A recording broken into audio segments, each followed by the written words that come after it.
Yo no soy médico, neurocirujano ni científica, entonces lo único que puedo aportar es el conocimiento que yo he adquirido a raíz de mi experiencia cercana a la muerte que viví en el día 27 de septiembre del año 2007.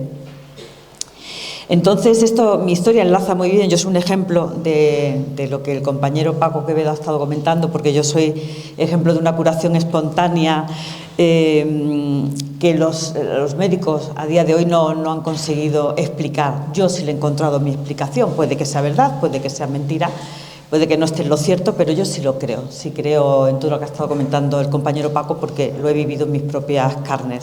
Entonces, aquel fatídico 27 de septiembre de 2007,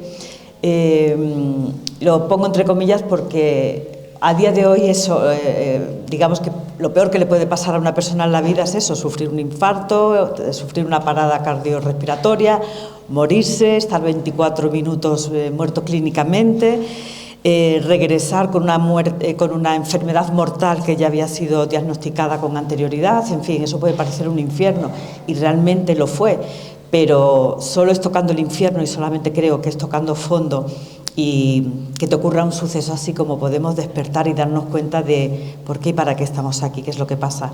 Antes de llegar a ese día, sí he de decir que yo fui diagnosticada de esa enfermedad, que era rara, siguen sin saber qué nombre tiene. Y por lo tanto, como desconocen su origen, siempre pensando desde la medicina y la ciencia, no existía ningún medicamento para curarme. Yo, claro, me quedé, ustedes imaginaros, entrar ahí en una consulta, yo evidentemente sabía que estaba enferma, porque yo notaba que mis órganos estaban dejando de funcionar, físicamente estaba muy, muy deteriorada, pero eso, claro, es que también era consecuencia de cómo yo me encontraba antes. Esa enfermedad no apareció de repente, bueno, apareció de repente físicamente, pero es que yo ya estaba muerta antes de morirme, porque esa enfermedad, estoy completamente segura de que fue una forma en la que mi cuerpo me habló y se manifestó para decirme: ya vale, ya está bien. Fue una forma de jalarme del pelo y decir: ¿qué estás haciendo con tu vida, Tessa? Yo iba como un tren descarrilándose, a punto de descarrilarse, de esto que la vida te dice: hay que parar, hay que parar. Es cuando te pegas golpes, como decía el compañero Paco. Yo me daba golpes, tenía accidentes de todo tipo, y yo no sabía qué es lo que pasaba. Y es que la vida estaba intentando pararme de mil y una maneras. Me pasaba absolutamente de todo, y yo continuaba adelante y seguía con el tren a toda marcha. Y no sabía además qué es lo que estaba haciendo. Solamente me había dado cuenta de que me había perdido a mí misma, no tenía un sentido ni propósito en mi vida, no sabía para qué estábamos aquí, me sentía un ser inútil, inservible, quería encontrar la felicidad, pero no encontraba dónde estaba.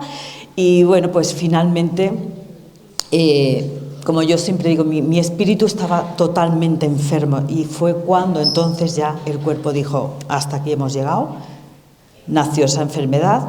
Y finalmente ese día fue cuando me dio un infarto. Días previos yo ya sentía que me iba a dar el infarto, porque eso lo notaba perfectamente. Durante aquellos días de enfermedad en los que los médicos me dijeron que me quedaban 2 telediarios, y además me lo dijeron, pero así con una frialdad enorme, fue para mí terrorífico, porque me abandoné totalmente. O sea, no guardé ni una chispita de esperanza de decir: oye, pues a lo mejor se equivocan, oye, pues a lo mejor hay una salida, voy a luchar, voy a intentarlo.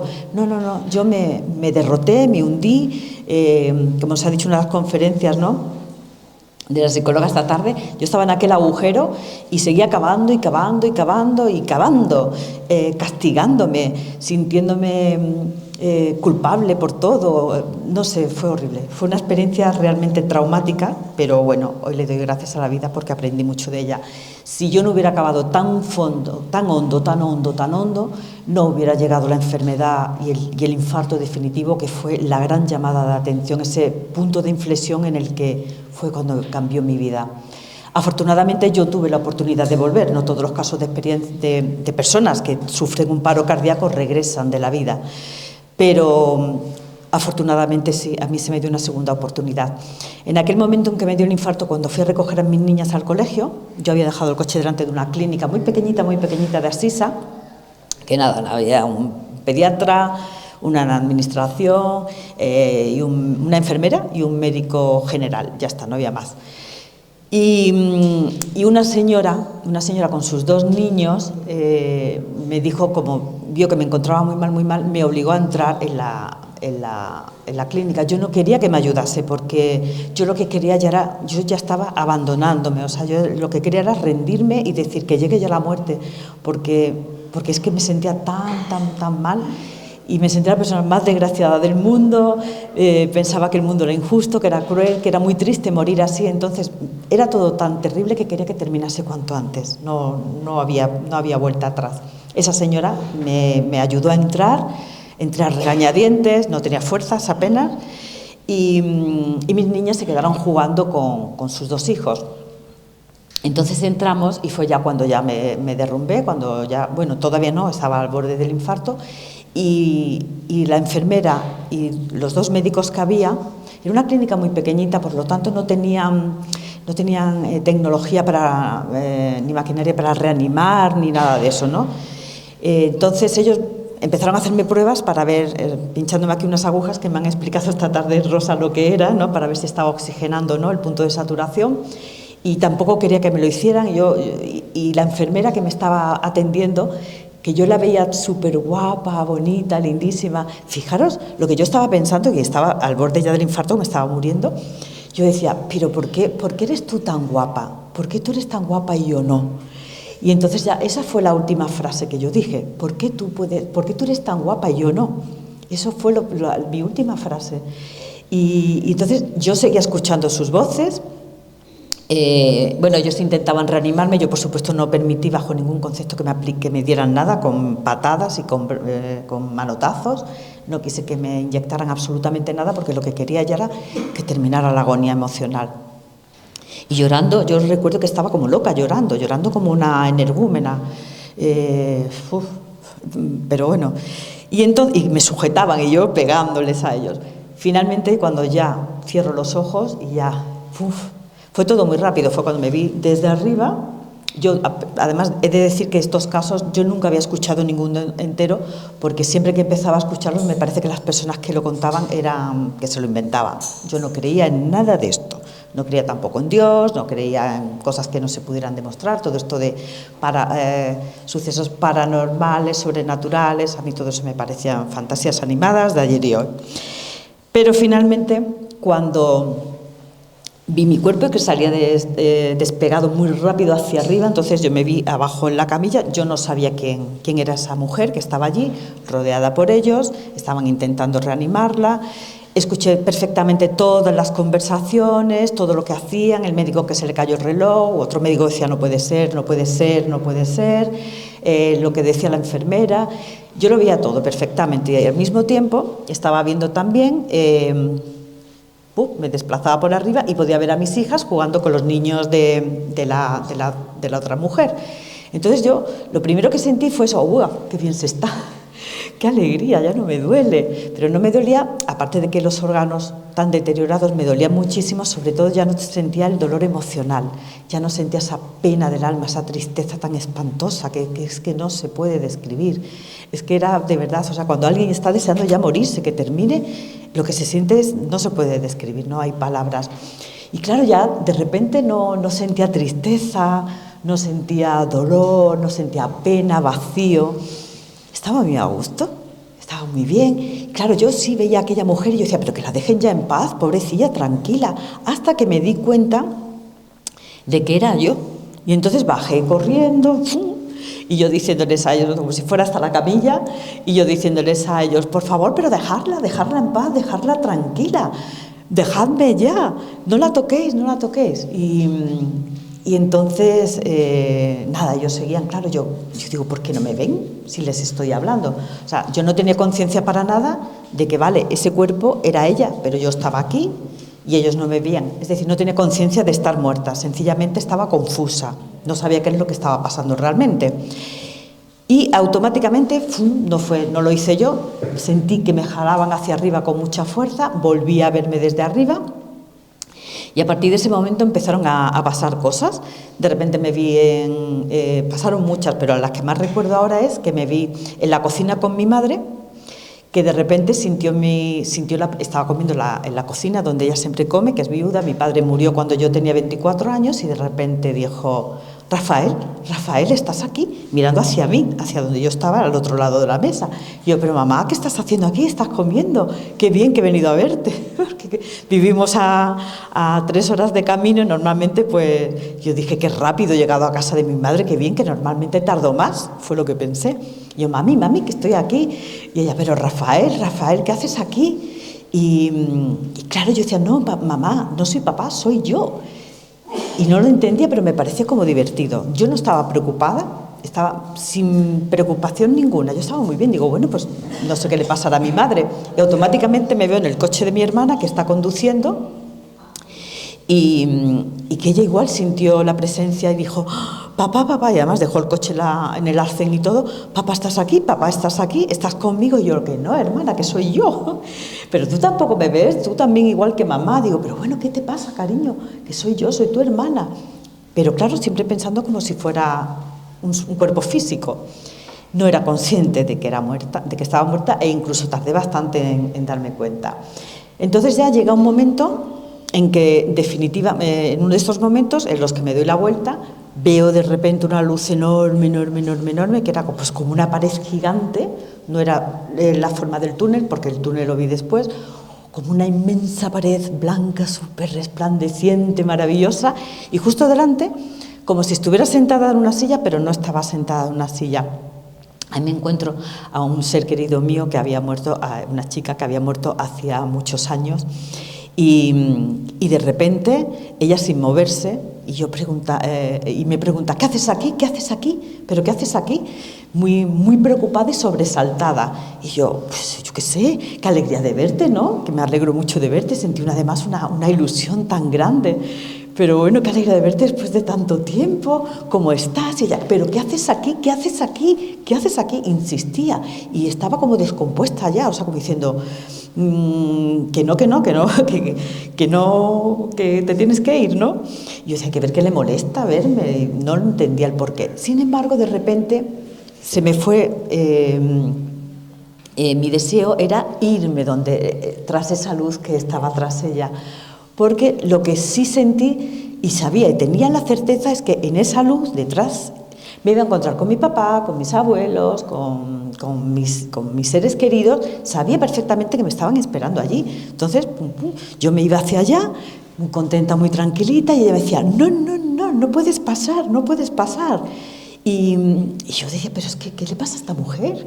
No lo entiendo. Además, yo tenía unas ganas de ir allí, porque es como una sensación, cuando me han preguntado muchas veces que lo explique, describa, es como cuando salís de viaje mucho tiempo, estáis muy contentos y hay que volver a casa, y dices: ay, qué pena, hay que volver, no me apetece nada con lo bien que lo estoy pasando en el crucero y todo eso. Pero cuando volvéis a casa, abrís la puerta, decís: ay, mi casa, pues sí, qué guay casa, mi cama, mi cocina, mi tele, mi todo. Pues esa era la sensación, como decir, como el final del viaje, regresar a casa. Era eso, regresar a casa. Mi alma, entonces yo no era consciente de nada de esto, todo esto ha sido después. Mi alma reconocía perfectamente aquel lugar, se sentía en casa. Claro, es que era el lugar del que había partido antes de encarnarse en este cuerpo para venir a la tierra, ¿no? Y claro, yo ya me iba tan contenta para allá, diciendo: que bien, voy a ver a mi papá, voy a ver a mi familia, que me están esperando allí. Y bueno, entonces fue como tenía visión periférica, podía ver todo a mi alrededor, y entonces fue cuando vi perfectamente que detrás mía había 8 personas, creo que eran hombres, y uno delante de ellos que era como si fuera mi guía, ¿no? El que hizo de guía mío en todo el viaje. Entonces estaban vestidos de blanco, además con trajes de chaqueta, no sé el por qué. Pero bueno, es que me lo han preguntado muchas veces: ¿y por qué crees que iban vestidos así? No lo sé. Pero eran trajes de chaquetas blancos, tenían la piel muy blanquita, eran todos iguales, los de atrás, rubios, con los ojos verdes, no muy altos.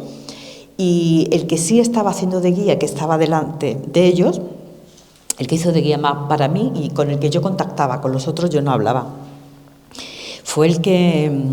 Perdón, un momentito. él tenía unas características un poco más diferentes, tenía más cachetitos, más regordetes, era un poquito más regordete y era un poco más bajito. Y entonces fue cuando ya pues los vi, desapareció la luz, desapareció la chica esta, desapareció todo y de repente nos encontramos en otro lugar y a partir de ahí empieza un viaje alucinante en el que pasó pues un poco de todo. Me dieron un paseo por una de las cosas por las que me hicieron ir. Bueno, tengo que decir a todo esto que yo seguía sin saber que estaba muerta. No estaba confusa, estaba como en un viaje en el que estás conociendo a gente, igual que cuando vas en un crucero. Yo no sentía que fuera aquello nada normal ni nada de eso, sino pues estoy conociendo gente nueva. Y entonces una de las cosas que sí me llegaron a enseñar fue desde la casa en la que yo vivía actualmente, desde la escalera de mi casa, me llevaron ahí y me dijeron que mirase hacia abajo y entonces vi un entierro. Y entonces en ese entierro vi que era el entierro de mi madre. Y yo decía, pero ¿cómo puede ser el entierro de mi madre? ¿Esto qué es? Veía perfectamente cómo iba vestida, veía a mis tías, a mis primas, a todo el mundo. Y entonces yo le pregunté a él, bueno, hablábamos pues, de conciencia a conciencia, cada uno que lo diga, que, en fin, como queráis. O sea, no era con la boca, ni tenía piernas, ni nada, pero sí era un ser pensante. Yo era un ser pensante que podía pensar, hablar y comunicarme con ellos. Y entonces le dije, yo no estoy. Y eso sí, fue un momento en el que sentí temor. Dije, yo no estoy ahí en ese entierro, en el entierro de mi mamá, ¿por qué no estoy? Y entonces, con la cara, solamente con la cara, para que yo pensara, fue cuando me di cuenta, dije, mi madre se ha muerto porque yo no estoy. Es decir, yo he muerto y mi madre está en mi entierro. Es decir, mi madre, está todo el mundo en el entierro de mi madre porque ella ha muerto, porque yo morí, ¿no? Y entonces, claro, con la cara que me asintió diciendo que sí, fue un momento de verdad muy, muy difícil y muy triste.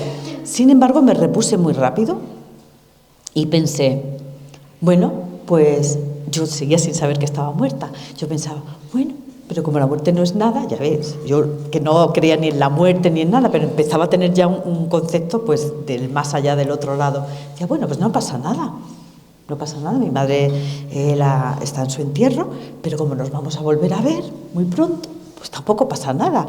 Y bueno, pues me llevan otra vez para acá, para allá, me dijeron, bueno, pues ahora tienes que ver otra cosa que queremos que veas, y me introdujeron una especie de ascensor. Entonces, que era como el famoso túnel, ¿no? Y yo les dije, dice, vas a hacer un viaje ahora, nosotros vamos por otro lado, pero tú tienes que ir sola en este ascensor. Digo, pero no es un ascensor, ¿verdad? Y digo, lo habéis hecho en forma de ascensor para que yo no tenga miedo. Y dijeron, efectivamente, pero no te preocupes que vas a ver algo muy hermoso. Y bueno, pues me metí dentro, muy feliz, muy tranquila, como cuando te metes en el ascensor cuando estaba en el World Trade Center, diciendo, pues vaya aventura esta, tan bonita. Y si os digo que íbamos a la velocidad de la luz, no, o sea, iba a una velocidad alucinante, más rápido a una velocidad que no se puede explicar. No se puede explicar, se recuerda un poco a las películas cuando vas a un agujero de gusano, las películas estas del viajes en el tiempo, que empiezas a ir muy deprisa, ¿ves? Y hubo un momento en que cuando se paró todo, estábamos flotando como en el espacio, porque yo veía luces igual que cuando te asomas por la noche y ves el cielo. Y me llamó la atención mucho dos luces blancas que eran las que ellos querían que yo mirase, dos luces brillantes, muy lindas, y de repente sentí como cariño, sentí nostalgia es la palabra, sentí nostalgia y dije, ay, qué pena, aquello, me gustaría estar allí. Y él me preguntó, ¿estás segura que quieres estar allí? Y digo, sí, siento que me gusta, aquello es bonito, sentía lo que luego me han dicho, que es el apego, ¿no? Pasaron años. Cuando pasaron años, luego vi una fotografía en internet que resultaba que era la primera foto que hacían a mayor distancia de la Tierra y la Luna juntas, a no sé cuántos miles de millones de kilómetros o no sé cuánto, y era exactamente la misma. la misma imagen, con lo cual entiendo que me llevaron para ver la Tierra y la Luna desde lejos. Y esa sensación de añoranza que yo tenía era, claro, porque era mi planeta Tierra, ¿no? Y de alguna manera, pues, seguía pegada a él, todavía no me había desapegado de él. Y lo más importante que pasó fue que me volví a entrar otra vez en el ascensor, vi otra vez ese túnel en el que había todo lucecitas, luces, muchas luces.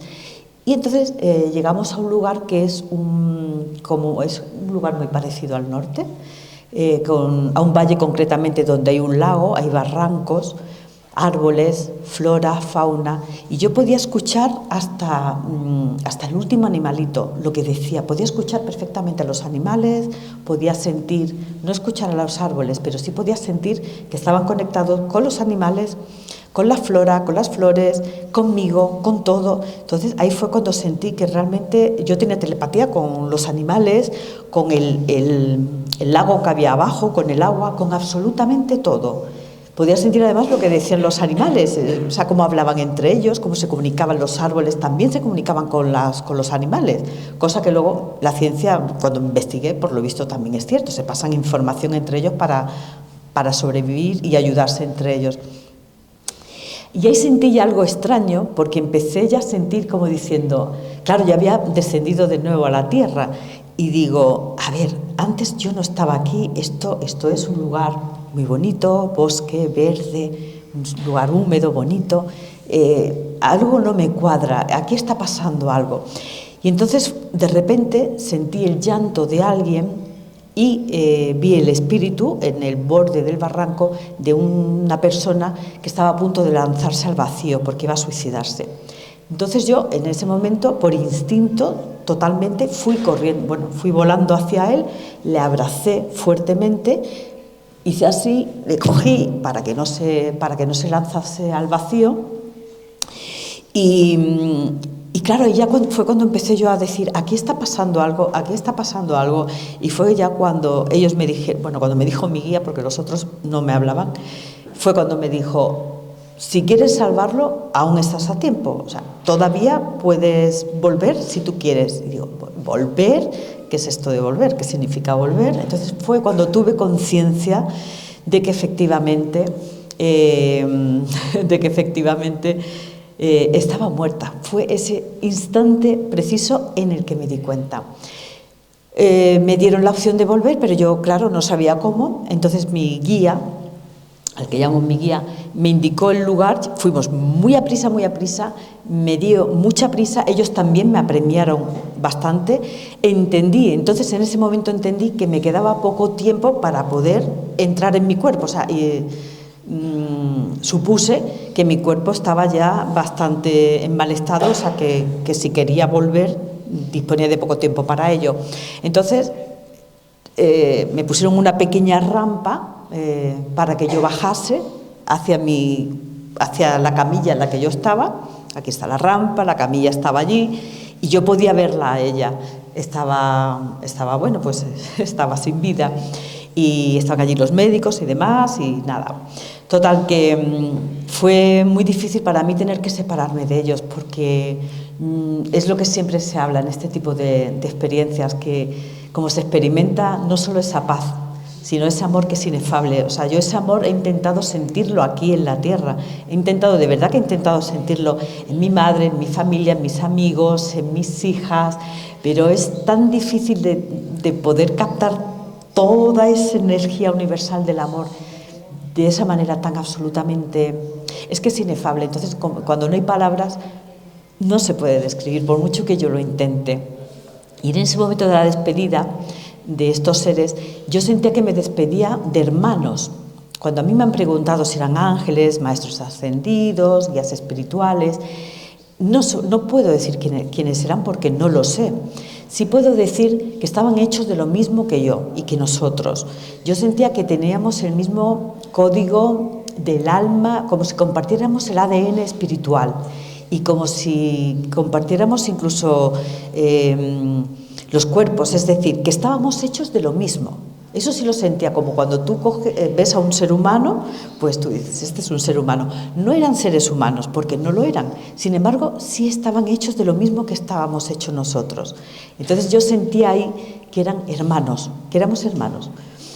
Y claro, para mí fue muy difícil esa despedida porque lo que yo sentía por ellos y especialmente por la persona a la que yo digo mi guía, fue bastante duro separarme, aunque bueno, él me dijo que volveríamos a vernos, cosa que así fue.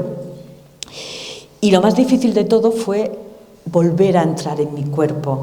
He oído muchas experiencias de personas que han vivido experiencias como la mía, en las que se han vuelto a meter en su cuerpo desde arriba, de un modo más o menos así muy súbito, muy rápidamente. No fue mi caso. Mi caso es que yo me sentía muy agotada, estaba exhausta y no tenía absolutamente fuerzas para poder subir a la camilla. Yo estaba en el suelo, yo tuve que ir reptando, pero con todas mis fuerzas, y no podía, no llegaba. Yo me veía que estaba ahí, que tenía que entrar, porque yo sí sabía que, como no me diese prisa, sabía que ella no iba a resucitar. Y bueno, pues lo conseguí subir por la camilla, trepando por las patas de la camilla y demás, y finalmente lo conseguí. Y cuando finalmente abro los ojos, bueno, luego estuve en la UCI y todo eso, abrí los ojos, lo primero que vi, cuando vi a la enfermera, a la famosa enfermera, cuando abrí los ojos y bueno, ella me dijo cosas muy lindas y demás, y se echó a llorar, yo pensé, ay, pues mira que es mona, pero no tanto. Pues eso fue lo primero que pensé. Digo, no es posible que lo último que pensara antes de morirme es ¿por qué puede ser tan divina y tan guapísima? Y ahora cuando abro los ojos pienso, hombre, pues tampoco es para tanto, ¿no? Pues puede parecer cómico, pero es cierto, ¿no? Yo pensé que había estado en coma varios años, resulta que no. Resulta que también, bueno, es que cuando abrí los ojos pensé muchísimas cosas. Fue de repente tuve nociones, es como si de repente me hubiera sido concedido el don del conocimiento. Me regalaron información que para muchos seres humanos les ha costado cientos de años o miles de años aprender o buscar, ¿no? Como qué es el ser humano, para qué estamos aquí, por qué estamos aquí, todo ese tipo de cosas. Bueno, pues fue abrir los ojos y decir, wow, pero si hay que ver el ser humano, miles de años haciéndose tantas preguntas con lo sencillo que es la felicidad, para qué estamos aquí, todo eso, pero yo lo veía pan comido, ¿no? También me dio la sensación de que todo era muy viejo.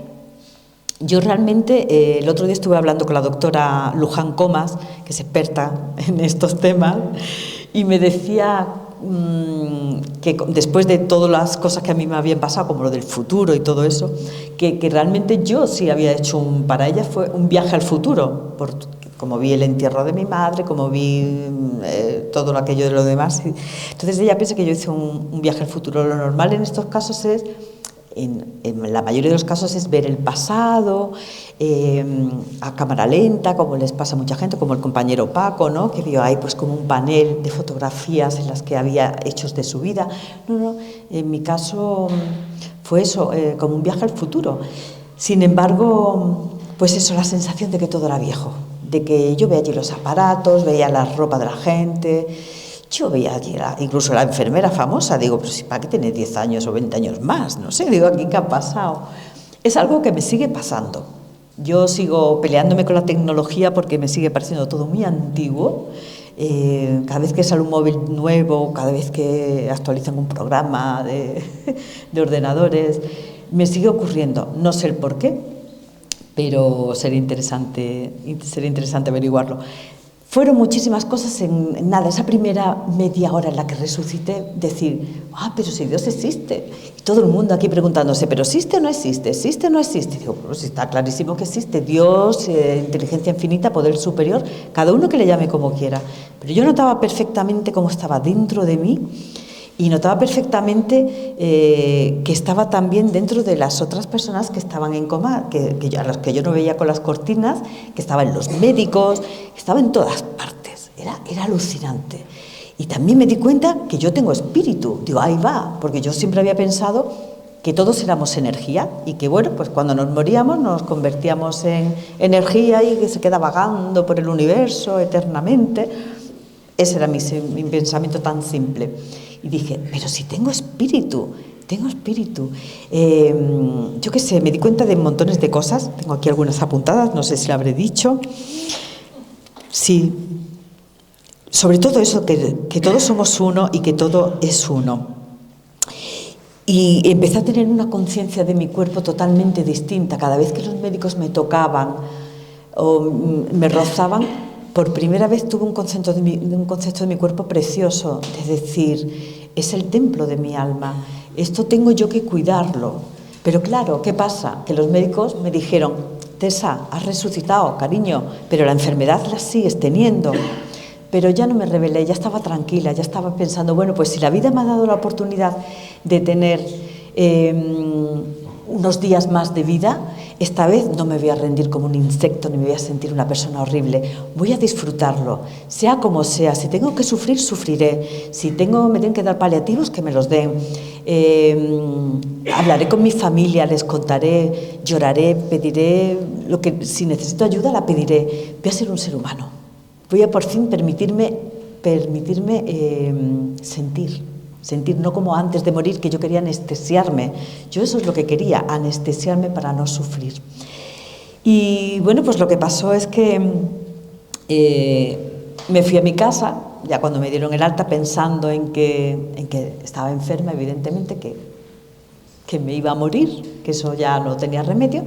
Y pasó una cosa muy, muy bonita, que bajando las escaleras, estaba atardeciendo además, y de repente vi todos los veladores allí que había debajo del hospital con las personas tomándose sus cervecitas, sus caracolitos, sus cosas, lo que fuera, sus tapas, y de repente me di cuenta, porque yo antes de mi experiencia cercana a la muerte, como estaba enferma, tenía envidia de todo el mundo, estaba peleada con el planeta. Yo veía a un anciano y decía, pero ¿por qué ese hombre se puede morir de viejo? Yo no.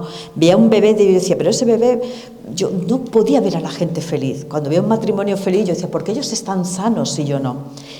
Y me daba la sensación de que todo el mundo era feliz menos yo. Sin embargo, cuando iba bajando las escalinatas, me di cuenta, digo, wow, cuánta falsedad y cuánta mentira.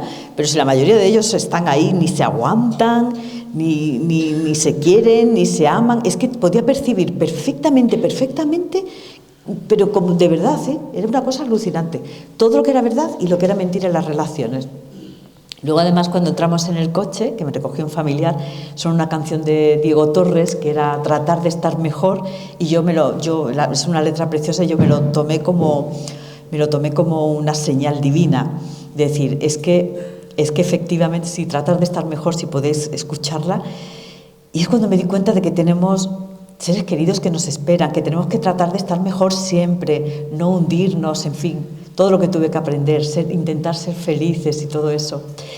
Y ya notaba yo ahí un pequeño subidón de decir, pues yo para morirme, para ser una persona que se va a morir, yo me encuentro muy bien, la verdad. Yo iba en el coche hablando con mi familia y digo, mira, yo voy a palmarla, pero es que yo me siento bien, es que me siento que ahora mismo quiero ir a una discoteca a bailar. Pero no puedes porque tienes que estar guardando reposo y todo eso. Digo, pero es que yo me dan ganas de ir a bailar. Total, fuimos a casa. Bueno, una cosa importante, por si luego no me da tiempo a contarla. La misma noche que yo dormí en mi casa, al despertar yo ya sentí la presencia, sentí la conexión con esa persona a la que yo había salvado, digamos, de haberse lanzado al vacío. Pero es que le sentía perfectamente. O sea, por la mañana dije, wow. Claro, como yo había tocado su espíritu, habíamos estado juntos, yo sabía quién era, porque los espíritus se reconocen, evidentemente. Y entonces era muy temprano. Y veo y siento que no se quiere levantar y que tiene que ir a trabajar y que está pum, pum, pam, pam, pum, pum, pam, pam. Y yo le dije, por favor, levántate ya, que te tienes que ir a trabajar, pero déjame dormir ya. Y así estuvimos durante un año, exactamente. Me despertaba cuando él lloraba, lo escuchaba llorar, cuando no quería ir a trabajar, cuando estaba trabajando y en su casa y se peleaba allí con los planos y las cosas. Y yo le hablaba, le decía, ay Dios mío, que voy a tener que estudiar yo ahora esto para poder decirle que lo termine ya de hacer, que me está volviendo loca con sus trabajos de casa. Y la verdad es que fue muy bonito, porque yo sentía esa conexión como algo mágico y yo sabía que era esa persona, lo que pasa es que no sabía cómo encontrarla. ¿Qué hago? Pongo un anuncio en el periódico y digo, mire, he estado muerta 24 minutos, me encontré con un colega que se va a tirar y si eres tú, por favor, ponte en contacto conmigo, porque yo fui el espíritu que apareció fui yo, ¿no? Entonces era difícil y dije, bueno, pues... Pero claro, estamos hablando del año. Anteriormente decir que cuando fui al médico, ya a la primera revisión, o sea que fue a los 2 días, una cosa así, ya el médico, el primero que me vio me dijo, mira, yo aquí todo lo que estoy viendo está bien. Dice, eso no puede ser, eso. Me repitieron más cosas y ya en las pruebas definitivas me dijeron que era absolutamente imposible, que no se explicaban cómo ni por qué, pero que estaba totalmente sana. Menos un riñón que me dijeron que era... A todo esto debo deciros que mis órganos estaban ya de forma irreversible, no tenían cura, absolutamente. Con lo cual se curaron. Y solamente faltaba un riñón que el año pasado, cuando fui a la revisión que me tengo que hacer todos los años del riñón, resulta que también está curado. O sea, que era ya lo último que me faltaba, pues también está curado de forma totalmente misteriosa para ellos. ¿Cómo me curé? Yo siempre digo que yo creo que fui quien me curé.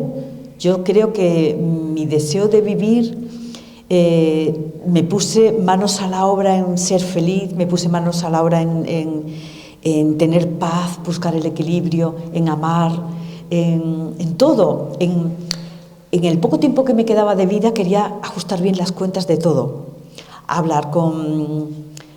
hacer las cosas que tenía que hacer, como una persona cuando va a morir, dejar todas sus cosas pendientes, dejar ya bien el testamento, pedir perdón a mi madre por las cosas que había hecho mal, a mis hermanos, reunía... Pero yo no les dije que me iba a morir, mi familia seguía sin saber nada. Y hablar con ellos y hacer todas las cosas que yo tenía pendiente. Entonces ya me quedé en paz, dije ya me puedo morir porque ya me he perdonado a todos y ya me puedo ir tranquila. Y pasó esto. Cuando digo que recibí ayuda de arriba o de los seres de luz, creo que es porque ellos me pasaron esa información. Creo que ellos fueron los que me dijeron lo que tenía que hacer. Y lo que realmente tenía que hacer era amarme y quererme y transformar mi vida, porque mi vida era un asco, la verdad. Entonces, esa enfermedad nació precisamente de ese espíritu enfermo y de ese tren que estaba a punto de descarrilar siempre. Esa historia para mí es muy importante porque es el renacimiento. Como yo siempre digo, yo estaba muerta antes de morir y tuve que... la vida, fijaros lo que hizo Dios o llamadlo como queráis, ya os conté antes la de golpes que me di, accidentes, me pasó absolutamente de todo. Y yo no atendía razones, entonces tuvo que pasar eso, me tuvieron que parar el corazón, tuve que estar muerta para decirme, chica, espabila, ¿qué estás haciendo con tu vida? Tú tienes algo que hacer. Y bueno, pues finalmente empecé a hacer pues todo lo que hay que hacer, que es amarse, quererse. Yo estaba preparada para irme en paz, me dicen que no, yo tan contenta, tan feliz, y a los 6 meses me dicen que tengo leucemia. Digo, no puede ser. Digo, bueno, y además que la tenía galopante. Digo, bueno, pues ya está. Eso estaba escrito que me tenía que morir de todas formas, pero lo viví con, la palabra es dulzura. Lo viví con mucha dulzura. Tampoco le dije nada a mis seres queridos. No aprendí de la primera. ¿Qué le vamos a hacer? Como me dijeron que iba a ser más lento, digo, bueno, pues ya tengo más tiempo de pensar y demás. Digo, voy a disfrutarlo en el sentido de voy a sentirlo. Tengo una enfermedad otra vez. Se está repitiendo lo mismo porque la vida y Dios quieren que tú aprendas a sentir, porque me había pasado toda mi vida sin querer sentir el dolor, evitándolo, anestesiándome. Digo, pues ahora vas a sentir el dolor. Si tienes que sufrir, sufre. Si quieres llorar, llora. Pero sé un ser humano, porque yo había sido un autómata toda mi vida. Tanto huir del dolor, lo que me había hecho era que me había deshumanizado. Y yo tenía que ser un ser humano. Y fue una experiencia muy bonita. Fue como decir a la muerte dulcemente, puedes venir, te dejo que vengas. no como ese ser vestido de oscuro con la guadaña que siempre nos dicen que es la muerte, ¿verdad? Esa muerte tabú. No, fue como algo bonito decir, puedes venir a por mí, que yo sé que tú vienes a por mí para que yo no me vaya sola. Y fue una cosa bonita, fue dulce esperándola venir, pero no la veía. Y yo decía, pero bueno, ¿y esto? ¿Y esto qué es? Que tampoco siento yo que me vaya a morir. Entonces, pues me siguen haciendo analíticas y demás y veían que se había parado y de parado a siguiente analítica, tienes menos, ahora no, ahora sí, se habrán equivocado o no. Total, que finalmente desapareció también en poquísimo tiempo. Por lo tanto, me encontré con dos oportunidades en las que la vida me había dado. O sea, casi me mata dos veces, o sea, me mató una y media, como yo digo. ¿Qué tenía yo que aprender de todo eso? Estaba claro que no estaba pasando todo eso porque sí. Tenía que aprender yo que realmente me había pasado toda la vida cuidando de los demás, amando a los demás, o eso yo pensaba. Lo que tenía que hacer era amarme a mí misma, quererme y poder compartir y llevar un mensaje que yo creo que sí es mi responsabilidad, mi misión, que es llevar el mensaje de que la muerte no existe. La muerte no existe, la muerte no es el final. Estamos aquí para ser felices, para servir a los demás. Una vida sin servicio no te puede dar la felicidad, es imposible. Tenemos que servir a los demás y cumplir con nuestro propósito. No importa si eres camarero, no importa lo que seas, pero siempre a través de tu trabajo, que a ti te llene y que además sea un servicio a los demás, que aporte un valor a la humanidad, sea el trabajo que sea. Esa es tu misión, no es otra. Normalmente coincide con eso que desde pequeñito has soñado y que siempre has querido o has deseado. En mi caso era ser escritora y finalmente lo he conseguido. Después de tantas vueltas y vueltas por el mundo que he hecho trabajando en mil cosas, finalmente puedo dedicarme a lo que quiero. Y después de mi experiencia cercana a la muerte, he estado casi 17 años acompañando a enfermos terminales y moribundos, que bueno, eso ya sería otra historia. He aprendido mucho de ellos. Les acompañaba porque sentía el deber de, como digo, esa responsabilidad, mi misión, sobre todo sentirme útil, porque como me había sentido tan inútil toda mi vida, necesitaba sentir que estaba sirviendo a los demás, pero sobre todo que servía yo. Y de ellos aprendí muchísimo. Sobre todo aprendí que hay vida antes de la muerte. Eso fue lo que me enseñaron mis queridos moribundos, y que todas esas cosas que yo había creído que eran sobrenaturales, paranormales, historias fantasiosas, pues que muchas eran verdad. Muchas venían familiares a decirles, ve haciendo la maleta, que te tienes que ir, y a las pocas horas moría. Como niños, sobre todo los niños que se marchaban, poco antes de irse siempre estaban hablando con muchas personas. Mira cuántas mujeres, Tessa, ven aquí, que están conmigo diciéndome que me están preparando no sé qué, no sé cuánto para cuando me vaya. Yo nunca había ninguno de esos, ¿no? Pero siempre. Y toda esa experiencia me enseñó muchísimas cosas. Una de ellas, por ejemplo, es que nunca nos vamos solos. Nunca nos vamos solos. Incluso esa persona que te puede dar mucha pena, que se ha quedado sin familia, que es un mendigo, que va a morir y que no tiene a nadie, siempre viene alguien a por ti. Yo, todos los que he visto morir, siempre han visto a alguien, aunque sea en el último instante, aunque ellos no creyeran en nada, siempre en el último instante han visto o sentido a alguien. Entonces eso a mí me da muchísima esperanza de que no nos vamos solos, para nada en absoluto. Y hay cosas muy curiosas. También, por ejemplo, ver a los enfermos es muy curioso. Esto lo he visto también con los animales. También, cuando están enfermitos y les falta por ver a un hijo que está a lo mejor en Suecia y hasta que no llega, y está muriéndose, le faltan minutos y se retrasa el avión y todo, hasta que no llega no se muere, ¿no? Ya digo, lo he visto también en animales, es una cosa alucinante. Como muchos mueren al amanecer, que tiene un nombre, las enfermeras le llaman no me acuerdo ahora cómo, ¿por qué? Pues porque, como ellos siempre me decían, se sentían muy agobiados se sentían obligados a vivir, cuando ellos realmente lo que quieren ya es marcharse. Quieren marcharse tranquilamente. Entonces siempre está ese hijo, ese familiar diciendo, es que tienes que luchar. Ellos no quieren luchar. Algunos sí, pero la mayoría, ya los que están en fase terminal, lo que quieren es marcharse tranquilos. Por eso es tan importante, por eso cuando se queda algún hijo o el acompañante que se quede con ellos, normalmente suele dar la cabezada, o se queda dormido, o se va a tomar a la máquina de café el primer café de la mañana, que suele ser al amanecer, se ve solo y entonces ya se siente libre para marcharse. Por eso esa hora es la que más, es una hora en la que no suele fallar, que se suelen ir muchas personas. ¿Qué nos enseña esto? Que no podemos obligar a nuestros seres queridos que están enfermos en fase terminal, obligarles a que se queden, ni obligarles a que luchen. ¿Qué es lo que podemos hacer? Estar con ellos, sencillamente. ¿Qué es lo mejor que podemos hacer muchas veces por alguien? Es no hacer nada. Muchas veces la mejor acción es la no acción. Estar con ellos sencillamente y hacer lo que ellos quieren. Y no sé, muchas más cosas que he aprendido de ellos. Me acabo también de acordar ahora, eso lo cuento en mi segundo libro, que una hechicera de Costa Rica me dijo años antes lo que me iba a pasar de mi experiencia cercana a la muerte.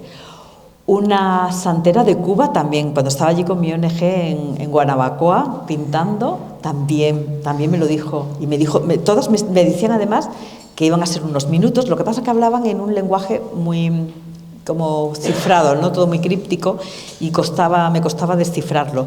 Pero al final lo acertaron totalmente. Y tú dices, pero bueno, ¿cómo lo pueden saber? Sí, ¿cómo lo pueden saber? Por lo tanto, a mí, toda mi experiencia cercana a la muerte me hizo que yo abriese mi mente, que yo había tenido mi mente muy cerrada, que es una cosa que a mí sí me gusta siempre decirle a las personas, lo importante que es estar dispuesto a creer, que cualquier cosa es posible, que aunque no se pueda demostrar, eso no quiere decir que a lo mejor no exista. Estar dispuesto a creer que incluso yo no llevo razón, estar dispuesto a creer que las cosas pueden ser diferentes a como yo pienso. Entonces, a mí todo esto lo que me ha hecho es crecer, aprender montones de cosas y darme cuenta de que estamos aquí y que no pasa nada, de que... A mí, como he dicho antes, normalmente siempre me pregunta la gente en las charlas, pero ¿de verdad hay vida después de la muerte? Y yo siempre les digo, mira, a lo mejor eso pues puede incluso que no. A lo mejor estamos todos los que hemos tenido una experiencia de la muerte equivocados, pero de verdad, yo sí os digo con toda mi alma que hay vida antes de la muerte. Entonces yo lo que quiero es que disfrutéis de la vida sobre todo y que no tengáis miedo a la muerte, porque a fin de cuentas depende de la cultura. Yo el primer entierro que vi en Cuba con 19 años me quedé alucinada. Dije, pero esta gente que hacen de fiesta, en vez de llorar, que es lo que tienen que hacer, llorar y llorar. O sea, me chocó muchísimo. ¿Por qué? Porque es otra cultura. Aquí a los niños no se les enseña la muerte desde pequeñitos, no se les enseña el duelo. Entonces tenemos que aprender mucho de eso y darnos cuenta de que sin muerte no hay vida y sin vida no hay muerte. Y bueno, hay muchas más cosas que no he contado, al final me he traído esto para nada, pero yo prefiero que ustedes me preguntéis. Entonces, hay cosas, bueno, por ejemplo, ¿llegué a conocer o no llegué a conocer a la persona por la que vine? ¡Ah! Lo cuento en el libro. Bueno, ¿quién quiere preguntar algo?